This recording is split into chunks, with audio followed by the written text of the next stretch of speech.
birds of Downeast Maine, and Garry Kessler is a long time, probably founding member of the Land Trust now.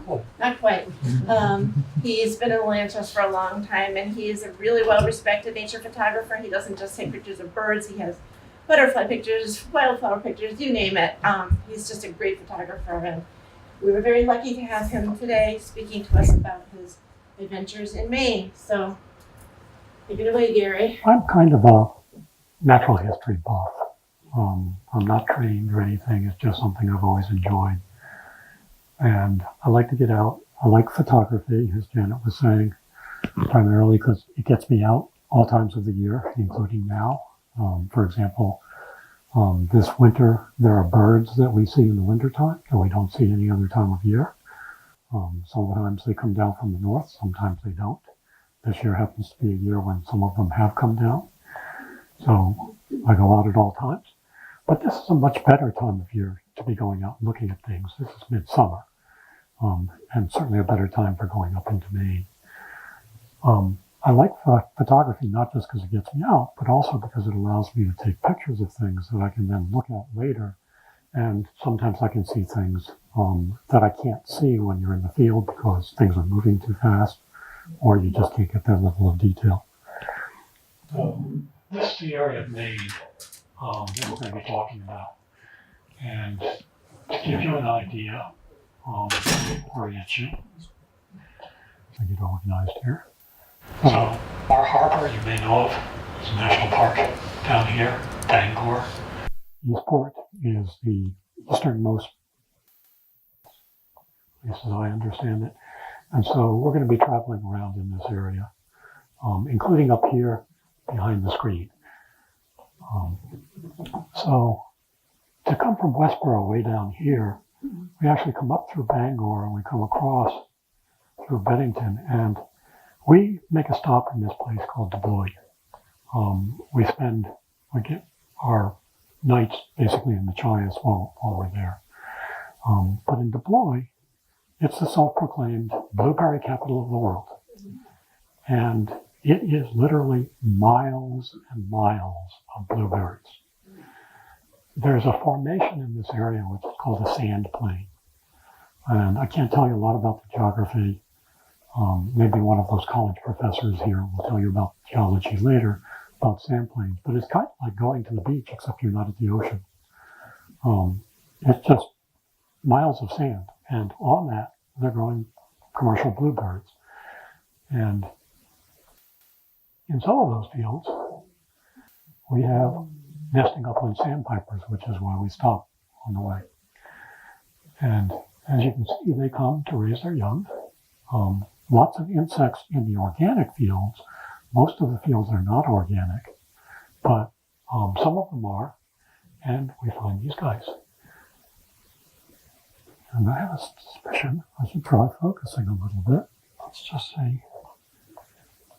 Or maybe it's my eyes because I'm standing on the side. That is good. Okay, it's me. See if I can stand out of the way here. So it takes us about 5.5 hours to get up to Machias, as I was saying. So it's a fairly long drive from here. Definitely not a day trip if you're going to go up and back. So we do stay over.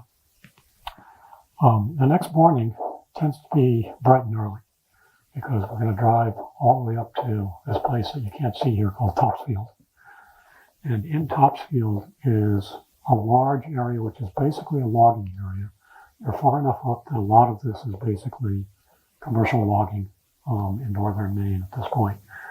And we go into an area which is called the 1934 Burn Road or something like that. It's called the Burn Road because back in probably about 1934, there was a huge forest fire in this area. It destroyed a lot of the forest. That having been a long time ago, the forest has largely come back. There are lots of different habitats up there. And our idea is to get up there bright and early. So we leave at 6 in the morning, and it's about a 2-hour drive to give you a little perspective to get up there. So we get up there about 8 o'clock. And if you get up there early on the roads, you see interesting things. And this is a bird that you can see right here in Massachusetts. if you've got fields and forest edge. You might even see it in your backyard. And it's the American woodcock. American woodcocks are kind of a funny looking bird. The eyes are set way back in the head, giving them kind of what I think is a goofy look. But an interesting thing about them is they can see 360 degrees around their head, which is kind of an advantage because everybody likes to eat these, including people. Yes, they are a bird that's hunted. It's a very difficult bird to find. It nests on the ground, under brush and stuff. Spends most of its time sitting quietly, secreted in places, fairly cryptically colored, so it blends right in. So catching one out in the open like this is kind of fun. An interesting thing about these birds, these long bills, this was not actually up in Maine, but it allows me to show you what I'm going to. This is a related bird called a snipe, and it is where the word sniper comes from, because again, it behaves in a very secreted way. It's hard to see. At any rate, these birds with these long bills, what they do is they probe the ground for grubs and worms and that sort of stuff. That's what they eat. And you kind of wonder, well, this must be a long, stiff bill, right? Well, actually, it's kind of flexible.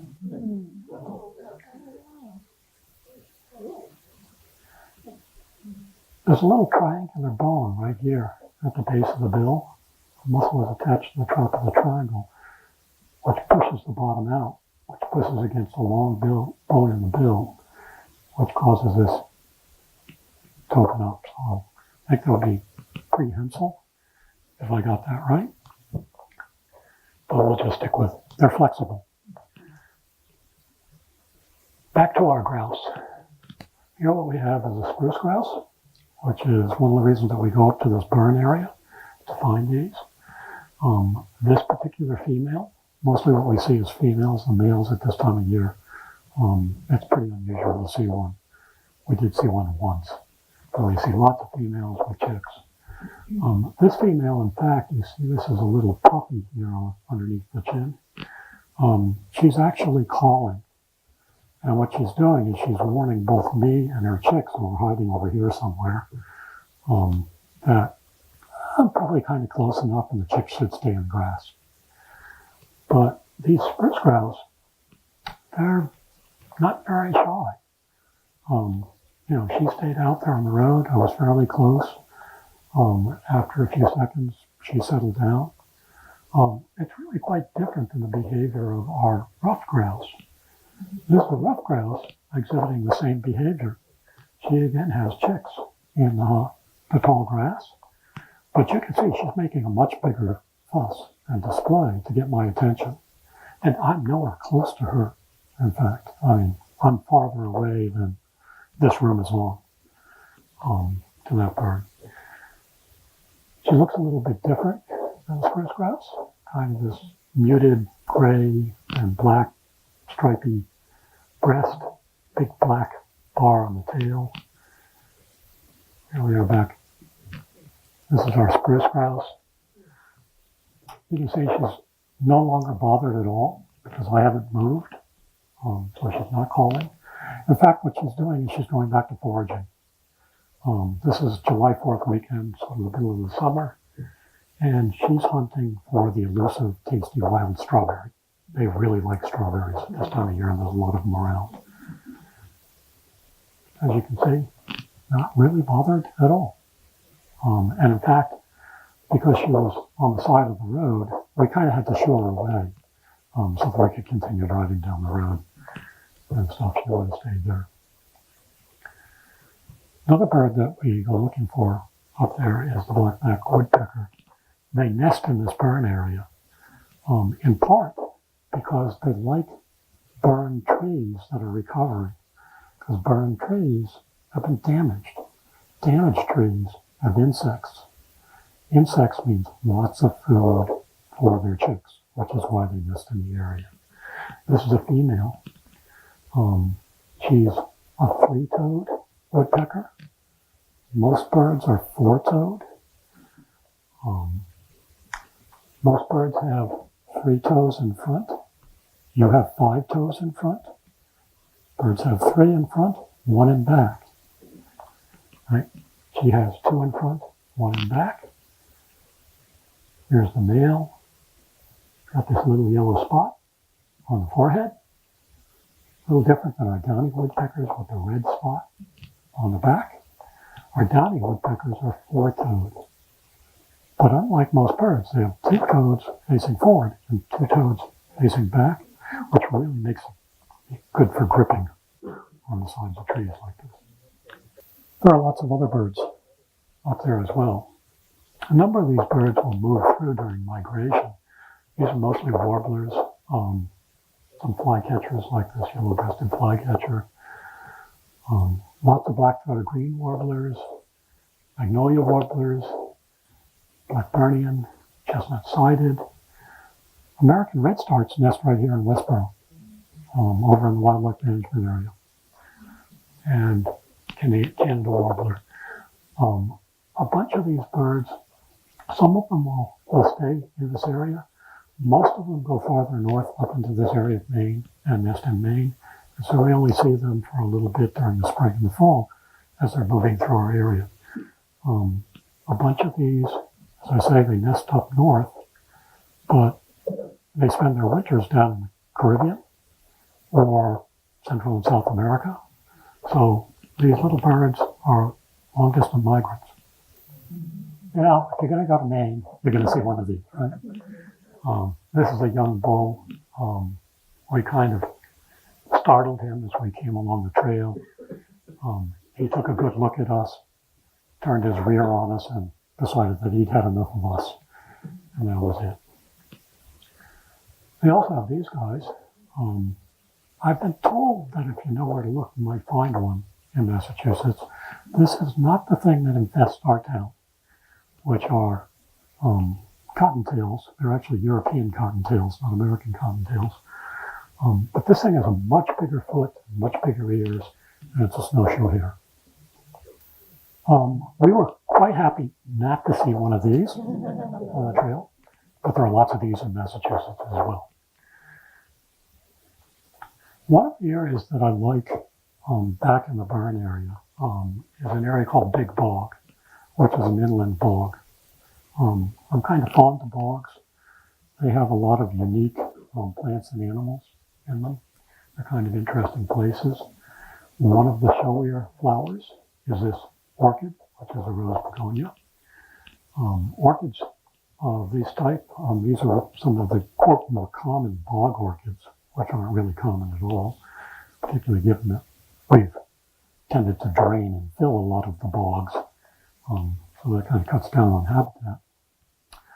But this is a fairly typical looking flower. Scott will correct me if I'm not careful here, but I think these are actually sepals, not petals. I think these are actually petals. This petal down here is kind of special. It's called the lip, and it's designed to be a landing pad for insects.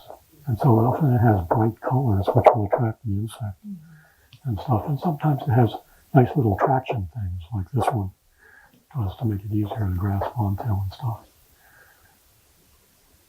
This is another of those bog orchids called grass pinks. They have a number of different names. And this is a little different in that this flower is actually upside down. Here you've got those 2 petals, the sepals. Here's the lip. It's in the wrong place. And here's an insect that's been attracted to these fake stamens, thinking that there's pollen there to be had. This looks like a bee or a wasp, right? It's not, it's a fly. It's a mimic. It's called a flower fly. And it's been attracted. It's too small to activate the pollination mechanism of this flower. This flower is designed for bumblebees. So you get a big, hefty bumblebee that lands on this. This is kind of weakly supported. This collapses on down right onto the pistil here.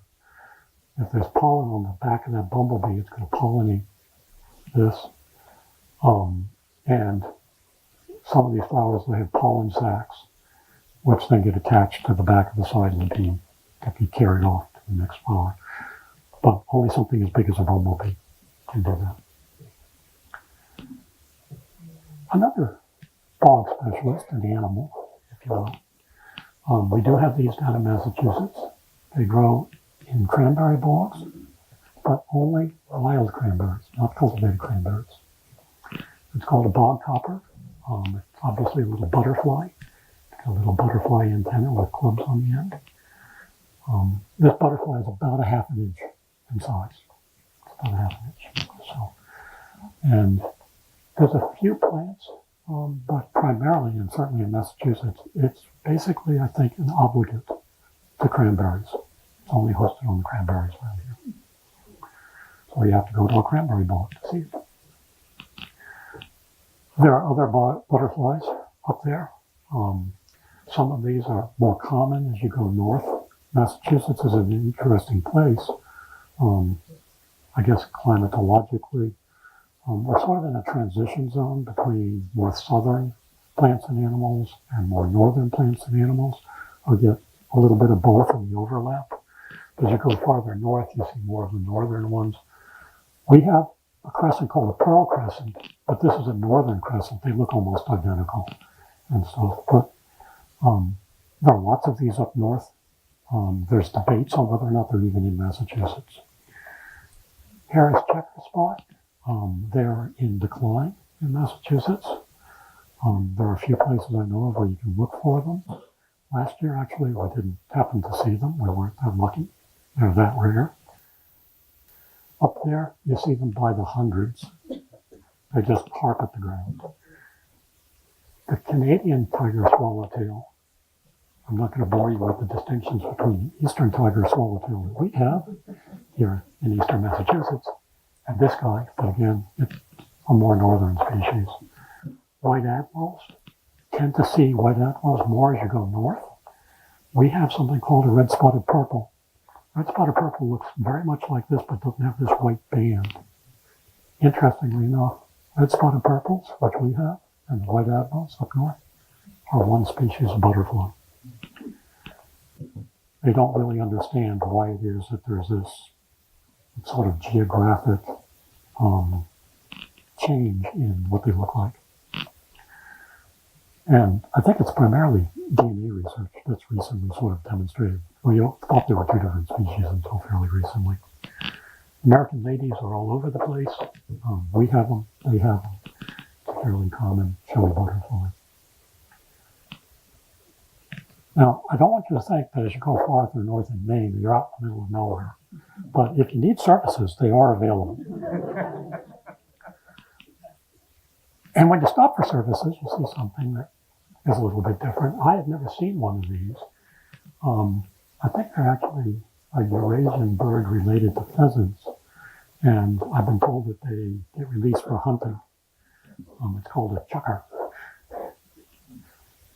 And I've never seen one around here. I don't know if they use them around here or not. The next day, depending on the weather, is when we head off to Cutler Harbor. So our ability to do this trip depends on the weather and the tides. As you can see, it's a nice looking day. There was a storm that went through, I think it might have been the night before and stuff. So there were still winds off the coast, and we were a little bit concerned about those. But it's a fairly picturesque harbor. It is part of the Bay of Fundy area. The tides in this harbor are about 15 feet.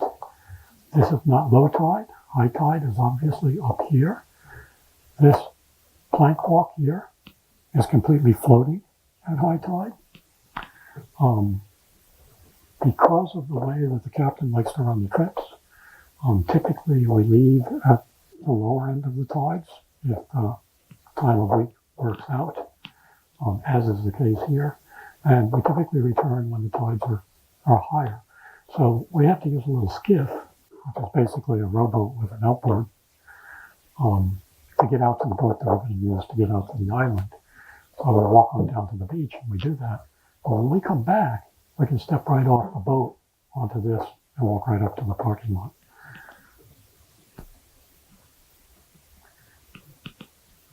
Here's Machias Seal Island, Cutler Harbor, Machias. We leave somewhere in here. This is about 10 miles offshore. It's Machias Seal Island, not Seal Island. Seal Island is another island farther south that the Audubon does trips to, but you can't land there. You just go and look off the edge. I learned this the hard way. So it's Machias Seal Island. This is the boat that we're going to use. The captain can take 15 plus people depending on circumstances. I think Annie was explaining there are 2 boats that have licenses to be able to take people out to the island and actually allow you to get off onto the island if the conditions are right. This is one of those boats. It is the only boat in the U.S. that does that. The other boat comes out of Canada. There are 30 people that are allowed to visit the island per day, and 15 are from Canada, and 15 are from the U.S. Mm-hmm. But the guy in Canada, his boat's a little bit smaller, and typically he takes about 13, and he lets the guy in the U.S. use the extra couple of licenses if they're available. Machias Seal Island is in an area called the gray zone. It's the gray zone because for about 40 or 50 miles, the border between the U.S. and Canada has never been defined. This kind of came to light in about 1984 or so, when for reasons I wasn't able to figure out, the UN was determining international borders, and they came across the fact that the international border stops and starts again. So this is contested territory, both claimed by Canada and the U.S., which is why there's a Canadian boat and a U.S. boat and visit the island. The Canadians built a lighthouse on the island back around 1832. And they have occupied that island with 2 lighthouse keepers continuously since that time. So if there's ever going to be a claim asserted for national sovereignty over the island, they at least have the right to claim occupation for 150 plus years or whatever it is when this comes about. There's also a guy who used to, he passed a few years ago, used to live in Cutler. He used to come out every 4th of July and plant an American flag on the island at the base of the lighthouse just to piss them off, and then to get up and leave. So at any rate, we're going to go on out to the island. The first year, we tried to do this. As I said, there had been a storm that had gone through. And so we're out there, seas were 4 foot plus, which is kind of marginal. And we got on out about halfway out here somewhere. And we're motoring along. It takes about an hour to do the 10 miles out. And all of a sudden, the stern of the boat starts descending into the water, and the boat stops. And all of a sudden, there's, you might think, a little bit of activity as the captain and his mate started scurrying around. And what had happened was we got stuck on a lobster pot line. Right? And so we're out there basically rolling around in these waves and diesel fumes for about an hour, turning green. Now, one of the things that's different in this area is traditionally this area has always been fished by Maine lobstermen. The Canadians have never really bothered with it. Back in 2002, I think, Canada changed its fishing rules. And one of the things about the U.S. rules is you can only keep lobsters of a certain size. If they're too small, you have to throw them back. Canada, that's not true. In the U.S., the license holder has to be on the boat when they're fishing, which keeps the fishing industry local. In Canada, they got rid of that restriction, which means the Canadian boats can sublet their license now to international boats or anyone they want. And that, in fact, has happened. And so you get Canadian boats now coming into this area and international boats, and they use different rigging than the Americans use. And as you can imagine, there's been a little bit of contention over this, and the Coast Guards had to go out at times and sort of separate the parties as they play bumper cars, trying to get each other out of the territory. At any rate, American lobstermen, they fish with a single drop line down to a lobster pot. So you've got a single vertical line with a buoy at the top and a lobster pot at the bottom, right? Easy to avoid those. The Canadians, they do something that's a little bit more industrial. They use a string line, okay? So what they do is they float a horizontal line under the surface with a buoy at either end, and then they have multiple drop lines off of that string down to a series of lobster pots. So you've got this line running across the surface with a buoy at each end. Well, you ought to be able to avoid that too. What happened was one of those buoys came off, and the line is just floating there under the surface, and we hit that line. So we were out there for, like I said, about an hour. We couldn't get free. Captain's at this point getting really concerned, and he calls up the Coast Guard and says, we need some help. While the Coast Guard is coming out, we got off the line. We're 5 miles out. I think that year there was probably about 18 of us on the boat. More than half of them were green and hanging over the edge of the boat.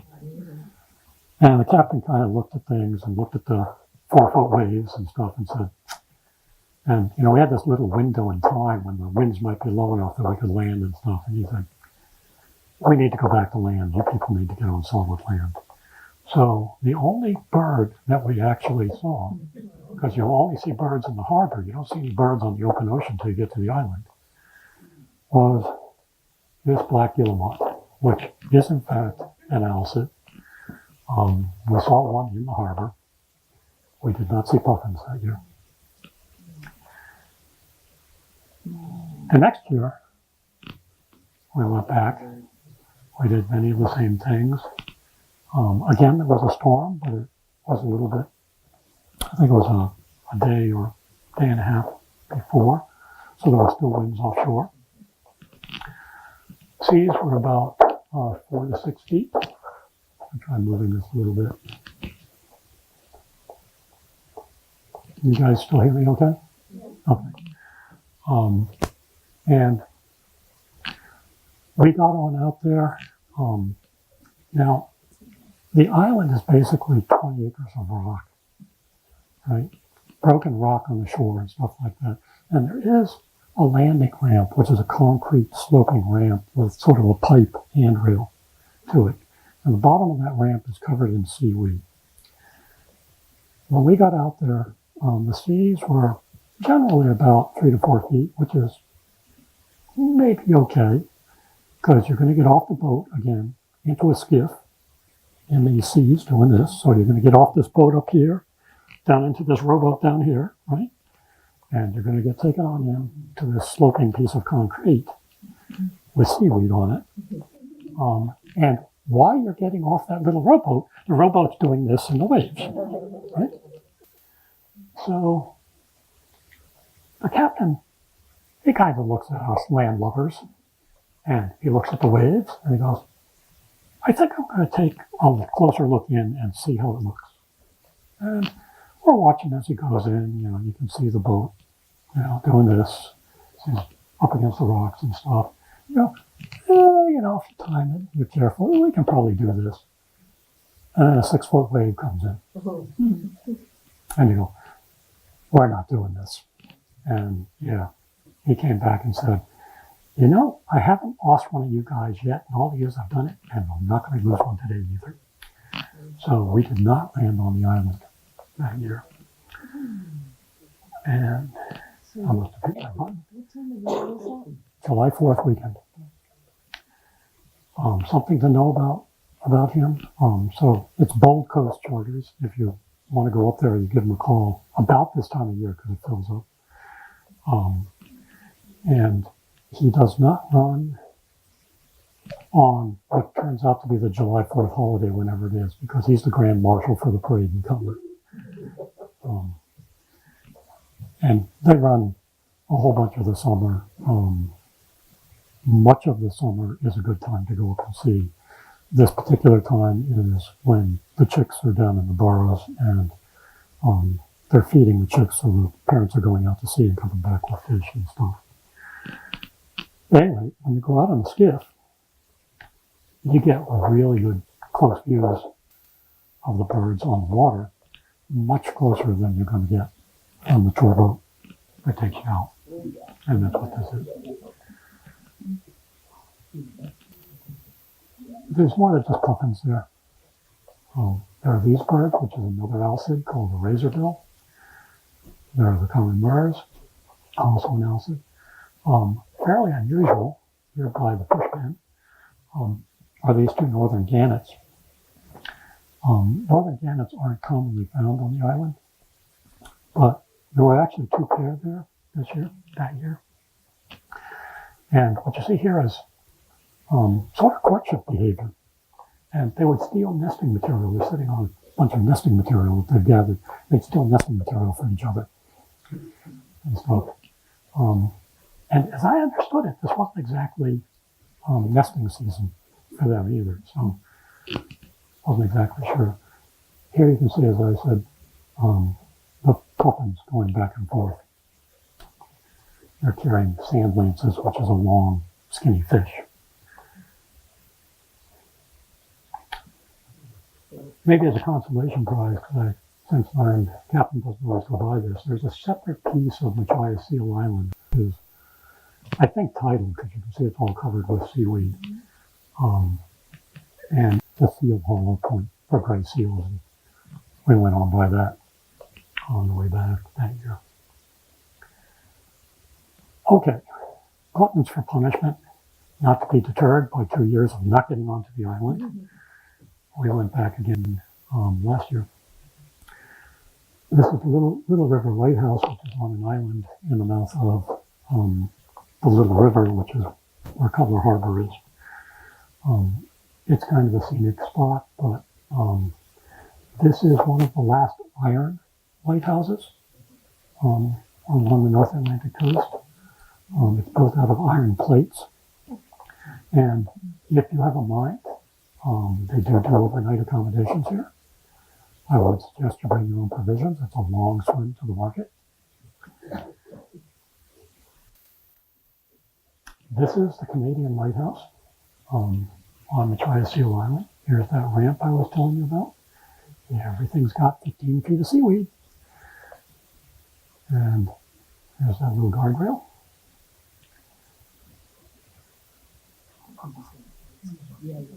And finally, there are lots of birds. These are mostly puffins and razorbills at this end of the island. So we get back into the skiff, and this time we don't get long, lingering views of the puffins on the water. We just get brief ones as we're motoring on in and out. But every once in a while, somebody cooperates. This is known as a flying football. The puffins are kind of stubby. Their wings aren't particularly long. They do about 400 wing beats a minute. 400 wing beats a minute. For comparison, a hummingbird is about 1,200 a minute. But 400 is a lot. They will travel 100 miles off that island if they need to find fish for their chicks. That's a 4-hour round trip. They do about 50, 55 miles an hour.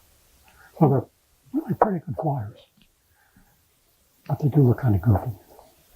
So if they fly like 400 miles, I 100. mean 4 hours, how Yeah. many fish are they going to bring back in that all of it? As many as they can carry a mouthful. Yeah, but that's not very many, is it? Just a They mouthful? go a lot of times. Oh, boy. Raising little birds is a really strenuous thing for adult birds. You know, if you study birds, you'll find that stressed females that get stressed for a whole variety of reasons. They might lose their mate or whatnot. They may succeed in raising a brood of chicks but not survive the next winter themselves because it's so stressful on them. You know, they're busy feeding the chicks, which means they're using energy reserves themselves a lot of the time. This is what the blinds look like that we get to go to. Typically, they try to put 2 or 3 people in them, maybe as many as 4, but they try to avoid that. These are little portholes that you get to look. These are facing land. You don't look out those. You look out the ones on the other side. The blinds tend to come in pairs. When you walk on down to the blinds, these birds will all get disturbed. They take off, right? You settle down, you're quiet for a few minutes, they all come back, and you hear thunderous stuff as they all crash land onto the roof and start pattering around and making noise and stuff like that.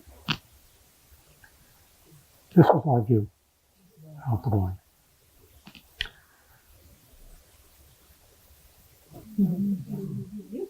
You know, we're just hanging around here, having a good time. Puffins do what puffins do.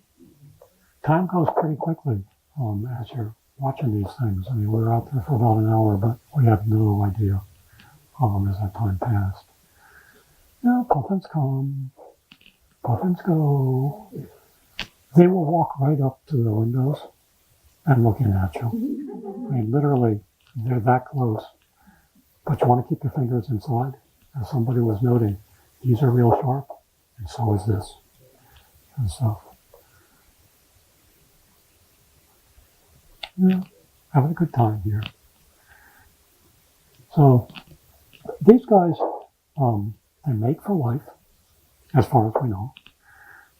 They raise their chicks in burrows, but as you can see back here, this is all pretty rocky, and the burrows are actually little cavities down between all the rocks and stuff in this area. And for some reason, they like this particular piece of rocky coast for that.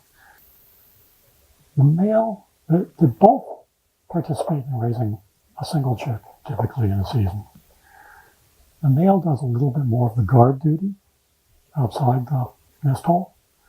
Female tends to spend a little bit more time in the nest hole, but as I understand it, they both actually will take turns going out and fishing and bringing fish back. The egg incubates for about 6 weeks. That's another 6 weeks till the chick fledges.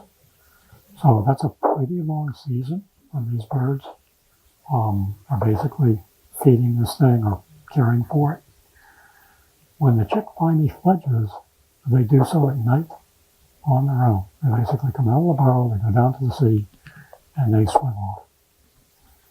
4 or 5 years later, they'll come back to this island as a mature bird to participate in the colony. Just kind of chilling. Did I say you get really close?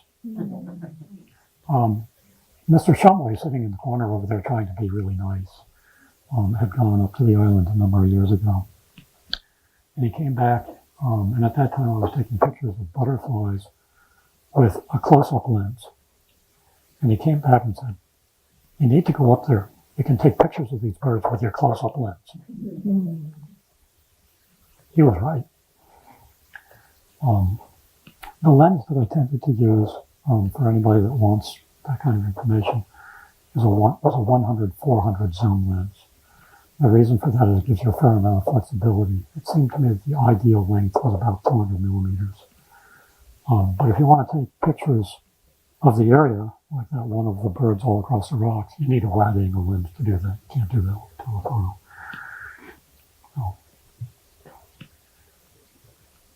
as I said, there are other birds on the island.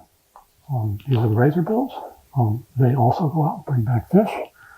They nest in the cavities in the rocks.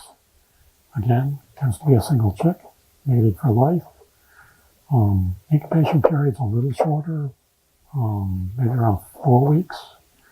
And from hatching to fledging is considerably shorter, maybe about 3 weeks.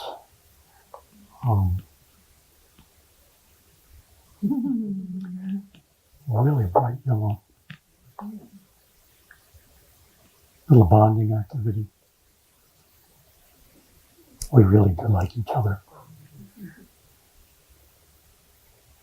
And they also are really close to the opening, really sharp bills.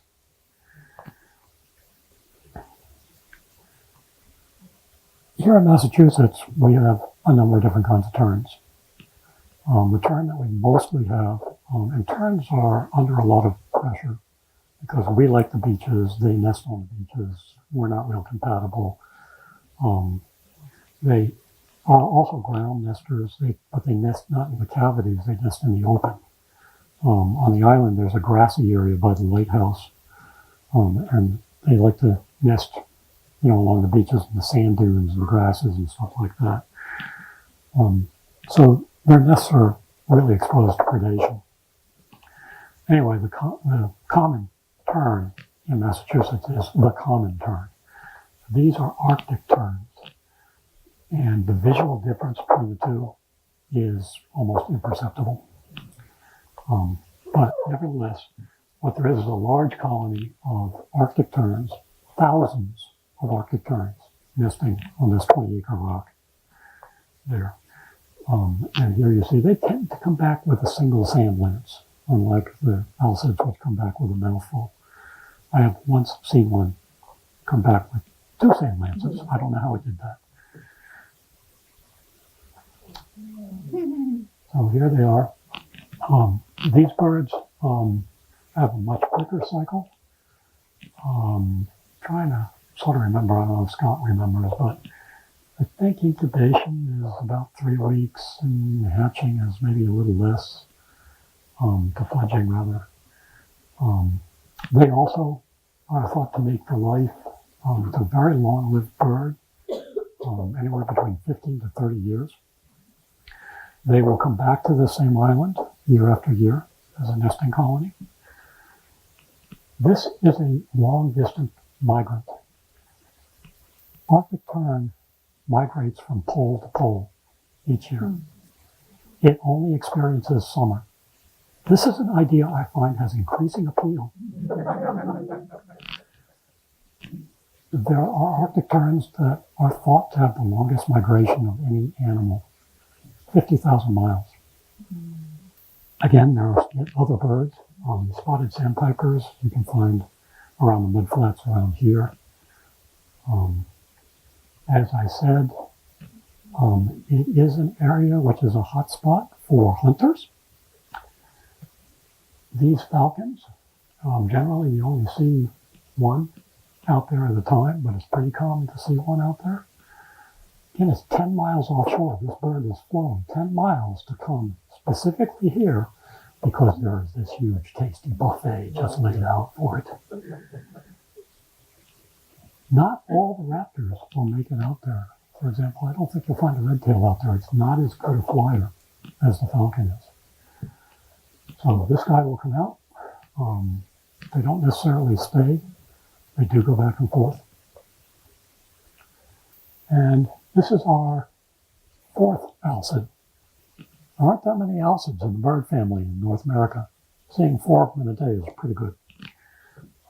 This is a common mirror.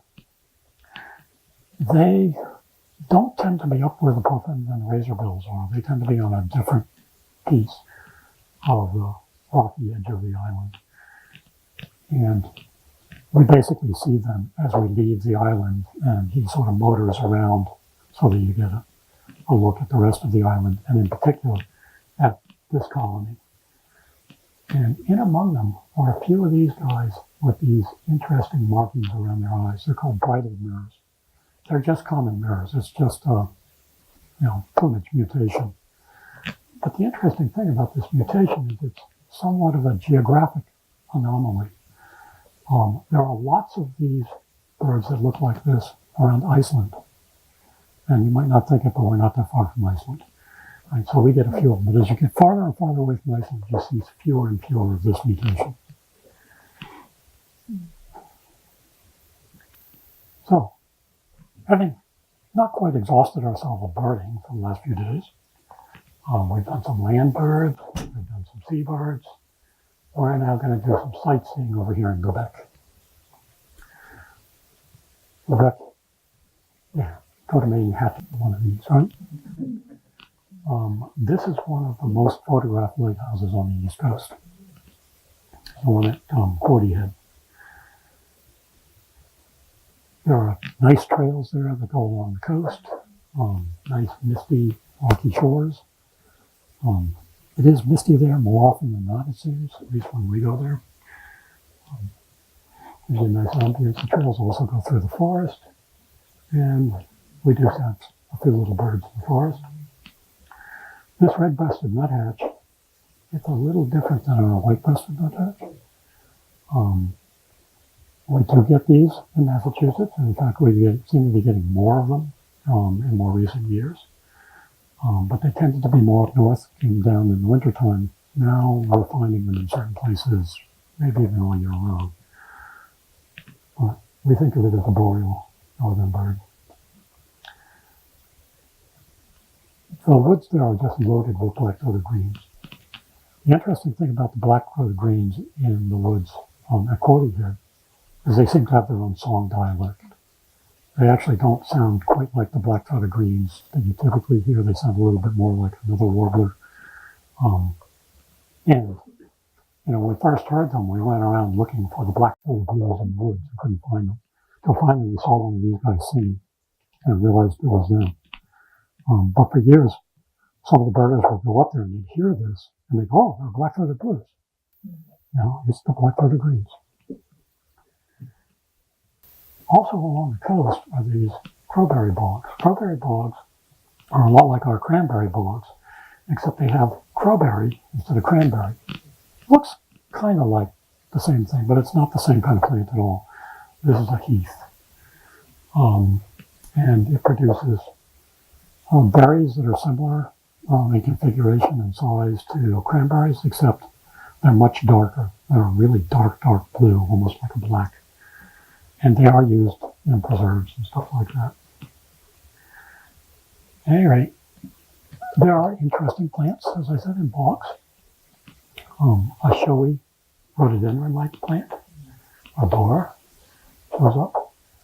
Not in bloom at that time of year, it's in bloom earlier in the spring. Pitcher plants are carnivorous. This is a leaf, the pitcher. It has a really bright yellow pigment down at the base. Looks like the sun is shining down there. It attracts insects on in. And the sides of this are all covered with these really stiff down-facing hairs. So the insect goes on down, no problem at all. Discovers there's nothing down there for it, right? And it's too narrow down here to fly. And those hairs keep it from crawling back out. And the plant eats it. This is the flower of the pitcher plant. Sundews. There's also a lot of sundews in these bogs. This is a round-leaf sundew. There are a few different kinds. And they have these long projections with these little bits of sticky stuff on the end. And what happens is an insect will come and land on the leaf. And the leaf, you can actually literally watch it curl up. And those little tendrils will wrap on around and stick more of that sticky stuff onto the insect until the leaf envelops the insect and it eats it. This is what crowberries look like.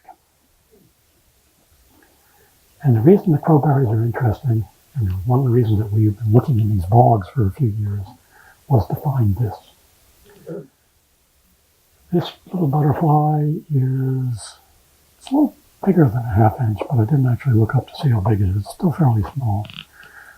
This flower here, which looks like it's a mountain laurel type thing, Well, we have this in our swamps around here, right in Westborough. It's called lambskill is one of the names for it. And it's an interesting flower. These stamen heads are actually, you can see this one is tucked into the flower here.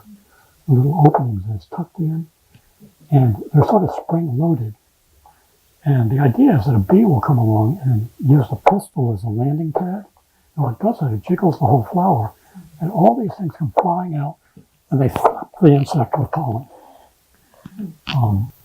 This butterfly is too big to do that.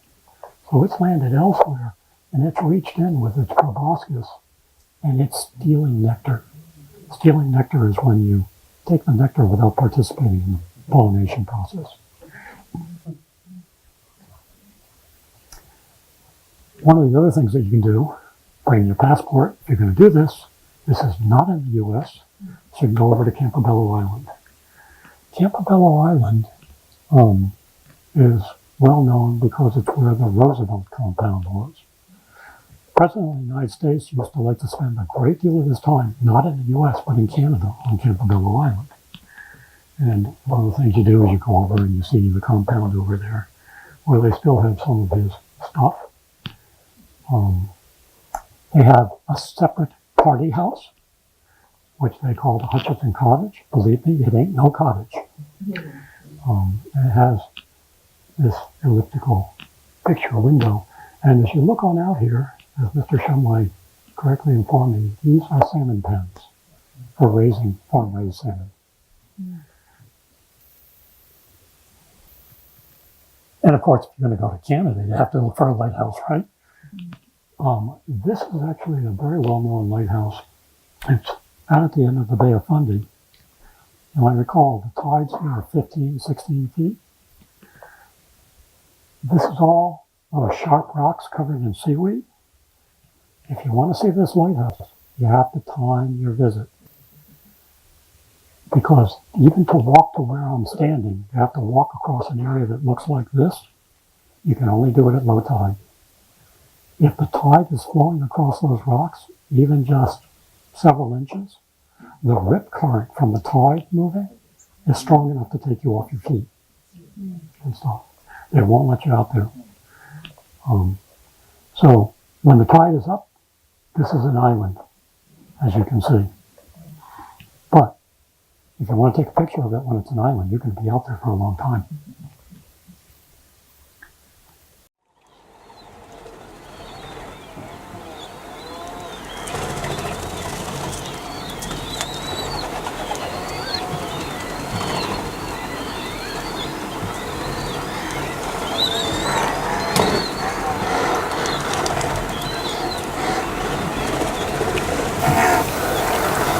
And that grunt is a puffin call.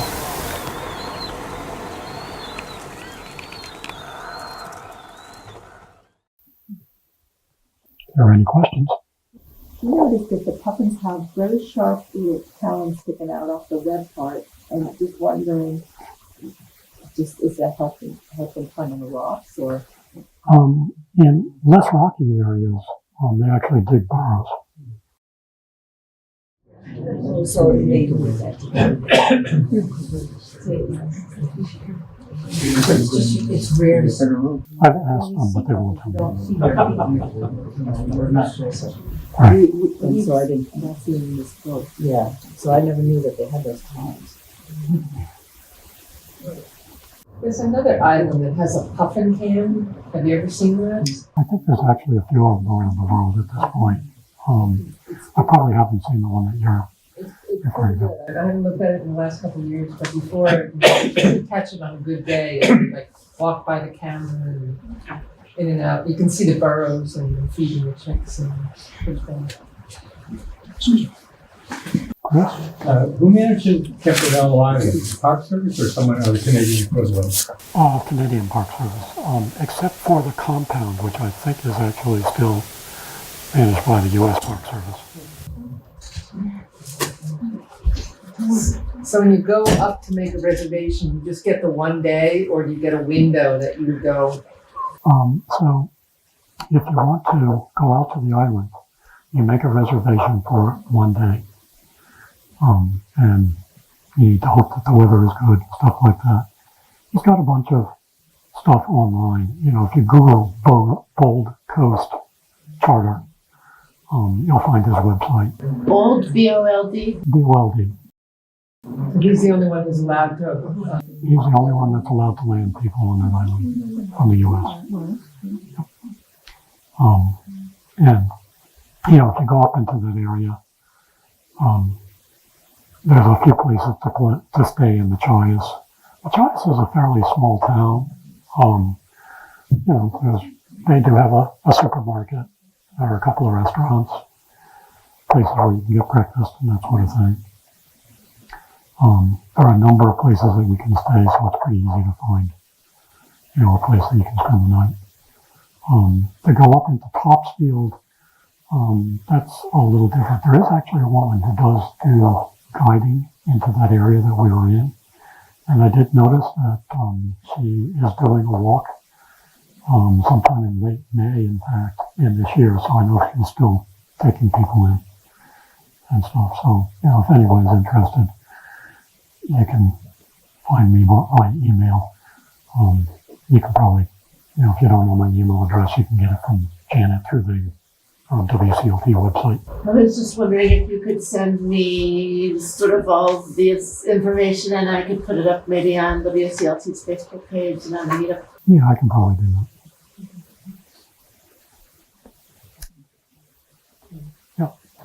We went to what's called Eastern Egg Rock in Southport, Maine, and we took what they call the puffin boat out and saw the puffins out on the rocks. And we did that many years ago. It was beautiful. Yeah, I think that might be the other Seal Island, as a matter of fact. The one that doesn't have Machias in the name. Yeah, No, it's just, yeah, Oh, is that right? there's Western Egg Rock and there's Eastern Egg Rock. Okay. It's off of Then I guess the Audubon is at a different location. There's puffins out at the lighthouse on the Stephen Ann Island too. Yeah, I mean, there are puffins but our- basically along the coast. Tours there, but I know there are tour boats out to Eastern Egg Rock. But you Yeah. don't get to get off the boat. Right. Just have to look, can't touch. Or you can kayak out there on the best day of our lives. Back when you were young, no doubt. No. No? 2 years ago. I'm impressed. But no, and it was fantastic because the birds were just everywhere, just flying, and you're just sitting there drifting.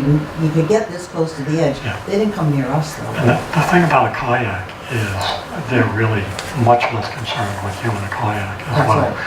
And some of the birds will literally come right up to you. The tour boats were just leaving a few times. It was like we had it to ourselves, and it was Sounds good. lucky.